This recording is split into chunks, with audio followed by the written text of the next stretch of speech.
There's a power that lives within every human that walks this earth. It's a language of human emotion.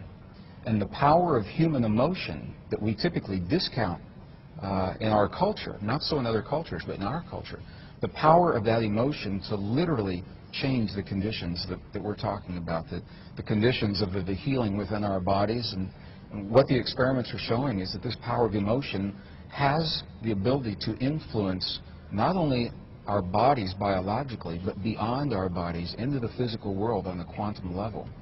It is a powerful language that other cultures apparently know very well. And in the West, when science came in, science discounted the effects of things that cannot be seen and measured directly 400 years ago. And now they're coming back full circle with the language of quantum science, reincorporating these forces, but the feeling and the emotion and the power of human emotion is among those forces that cannot be seen. Laboratory experiments are documenting the fact, and it is a fact now, that human emotion changes the DNA inside of our bodies and the way we function in this world, and that those effects extend beyond our bodies into the physical matter of the people in the world around us when we learn that language. And it leads us to the understanding that science is simply a language that describes our relationship to ourselves, to one another, to our world, to the universe beyond it. It's a language that describes, in very technical terms, how things work, the mechanics, the nuts and bolts, and how we function within that mechanism that we call life in the universe. The best scientists will freely admit that our science is incomplete. There are a lot of things science simply cannot explain right now.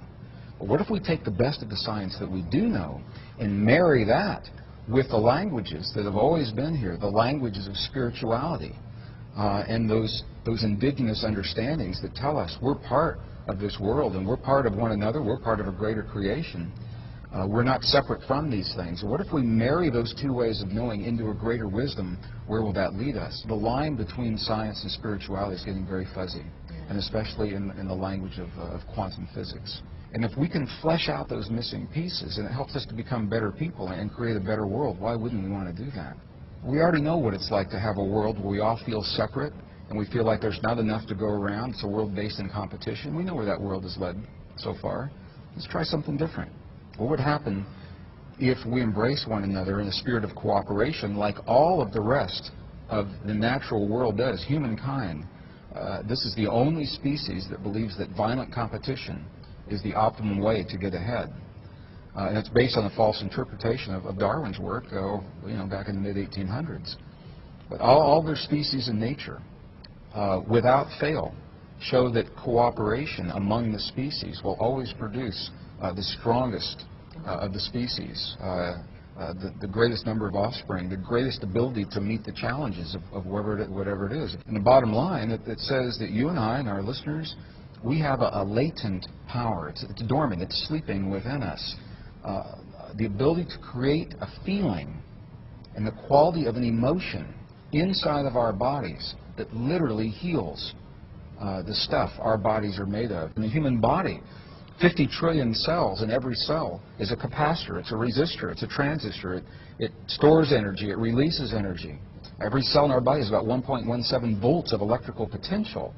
So you stop and think that 50 trillion cells, and do the math, 50 trillion times 1.17 volts, and all of a sudden you realize that we have the potential of being very, very powerful beings. And the question is, how do we focus that? The Western scientists now acknowledge the fact, and it is a fact, that we are bathed in a field of intelligent energy. It's everywhere all the time. It's not out there. It's inside of me. It's inside of you. We connect with it.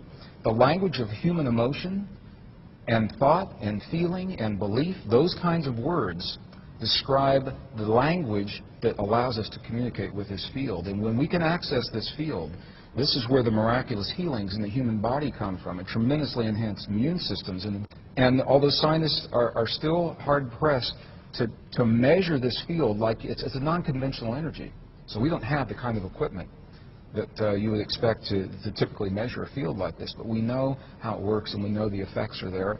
Other cultures have known it for 5,000 years. So it's marrying the best science of our time with that ancient wisdom. Not only are we not told that we're powerful, we have been led and conditioned in our culture and in our families and our society to believe that we are not powerful, and that power lies somewhere else, that it lies with a church, or it lies with an organization, or it lies with a doctor, or it lies with a scientist, or someone who has knowledge and power that we do not have. And so when we find ourselves faced with situations in our lives that push us to the very edge of who we believe we are, we believe that we have to go to someone else. So it's about personal responsibility, personal power, and recognizing that we are part of rather than separate from our world. And it's not about controlling or manipulating or imposing our will. It's about us participating and cooperating as a living organism that we call humankind to shape the destiny of our future. And that's why I'm so excited, because every person is a key element. The key, Robin, is unresolved frustration, unresolved anger. That's where we get in trouble with our bodies. We all feel those are. We all feel them because they're signals telling us about our environment, what's happening in the world. We want to feel those. The key is when we do feel them to recognize what they're saying and what to do about them, what they mean to us personally, and to resolve and reconcile whatever it is that is being brought to our attention in that moment. And the language of our heart speaks to the stuff our world is made of, to our bodies and to the physical reality of this world. The world will mirror back what it is that we're feeling in our hearts. When we're feeling anger, hate, jealousy, rage, you're going to see it in your relationships, you're going to see it in your health, you're going to see it in your body. Intuitively, we know that. And the flip side works as well. The key is to hone that feeling of peace or of healing, to feel the things as if they've already happened, to feel the peace in our world as if it's already happened, or the healing in our loved ones as if that healing has already happened. And in that way, we are giving this field something to work with, so it can mirror that back in the quantum world. And there are all kinds of self-help. Everyone learns differently. So what works for my anger and your anger or someone else's may not be the same thing. But the key is to honor the language of human emotion in our hearts. Forgiveness is vital. It's necessary for us to move forward in our lives. We'll all have experiences where we feel betrayed or hurt. Where we feel that something has been taken from us by those who had power over us, either physically, emotionally, materially, something like that. We'll all have those experiences. The key to transcending those is to get past them, and you can't get past them by sweeping them under the carpet. Compassion is the word that the Buddhist traditions, we go in those monasteries in Tibet, they look at what's happened to their lives and what they've lost, and you're hard-pressed to find an angry Buddhist in the monasteries in Tibet. And in the pre-Judeo-Christian traditions, there was a sect called the Essenes, E-S-S-E-N-E-S. They wrote entire texts about how we get through those times in our lives, and they said what we do is we bless the things that hurt us. When we bless the things that hurt us, we're actually acknowledging, bringing that forward, just saying, yes, it happened, and then that allows them to work through that energy and to transcend the energy. When you bless something long enough, it's just something that everyone has to experience on their own. It actually changes chemically what happens in our bodies. And when we understand that the world around us, and this is the language of quantum physics, when the world around us, we understand it's nothing more and nothing less than a mirror of what we have become from within. Our anger, our hate, our rage, our jealousy, as individuals, is mirrored around us, and collectively, our love, our compassion, our forgiveness, our understanding.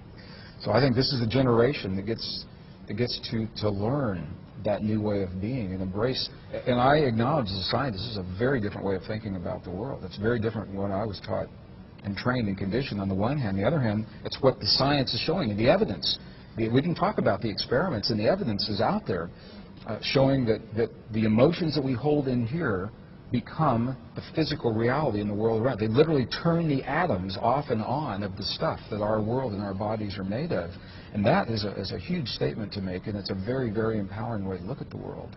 When we choose peace and healing and love and compassion and forgiveness and understanding and tolerance in our hearts, we know that changes the chemistry in our bodies, and we're healthier. That's a fact. We also know that those changes extend to the world around us, into our communities and families, in ways that can be measured, and that's a fact. And with those two facts, I think that we can move on in this 21st century and not let the frightening conditions of the world disempower us. We can look at that world square in the eye and say, yes, these things have happened, but there's a power within us, and maybe we'll outgrow the need for war.